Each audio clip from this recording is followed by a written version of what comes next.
The state of Oklahoma has been home to fracking operations for decades, long before any of the dangers that we now know about fracking today were brought to light.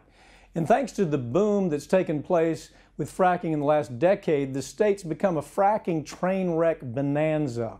One of the biggest problems with the fracking process is we still to this day don't know what kind of chemicals are being pumped into the ground. It's their big secret, and they refuse to share it, and government won't make them share that secret. Traces of diesel fuel, benzene, and countless other dangerous chemicals have been found in fracking wells and wastewater injection wells. They're components that have been known to set tap water on fire in people's homes.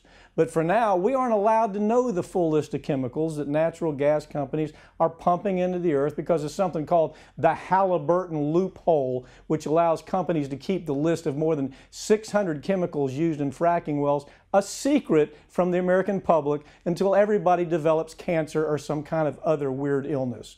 While those chemical cocktails are a very real threat to public health, the other danger from fracking is coming in the form of earthquakes. And the states like Oklahoma, where fracking has been happening at a fevered pitch, are experiencing an epidemic of earthquakes near fracking wells. The journal Science reported in July 2014 that a recent spike in seismic activity known as the Jones Swarm that occurred in Oklahoma between 2008 and 2013 was caused by the increase in wastewater injection from drilling activities like fracking that have been increasing in the state. When the volatile mix of chemicals and water were forcibly pushed into the earth, it created the perfect condition for earthquakes, both large and small, to rock parts of the entire state. These wells were pumping more than 4 million gallons of wastewater, toxic wastewater, back into the earth every month. But there's a very important distinction to make. The act of fracking itself is not the real cause of these earthquakes. It's the injection of that toxic wastewater from fracking that's been linked to earthquakes. There's no question. This isn't guesswork anymore. These numbers of earthquakes didn't begin until the fracking boom took place in Oklahoma. To put it in perspective, in the year 2008, right before major fracking boom in Oklahoma took place, there were only 2 earthquakes recorded at a magnitude of 3.0 or greater. But last year, listen to this number. Last year, there was at least 616 recorded at that magnitude.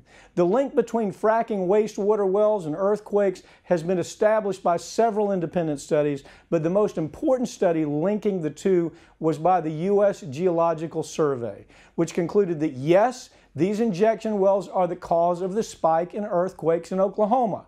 And the natural gas industry has been well aware of these studies for a long, long time. In fact, they became such a problem for frackers that the industry actually toyed with the idea of going off and paying scientists, people in universities, to publish studies saying that this isn't a problem, that there's no link between fracking and earthquakes. And a few of those scientists took the bait and actually wrote papers like that because they were paid a lot of money. As these earthquakes occur, they damage property, land, and other assets of people who live in these areas, and those damages are now causing massive, massive legal headaches for the industry at last. I hope it continues.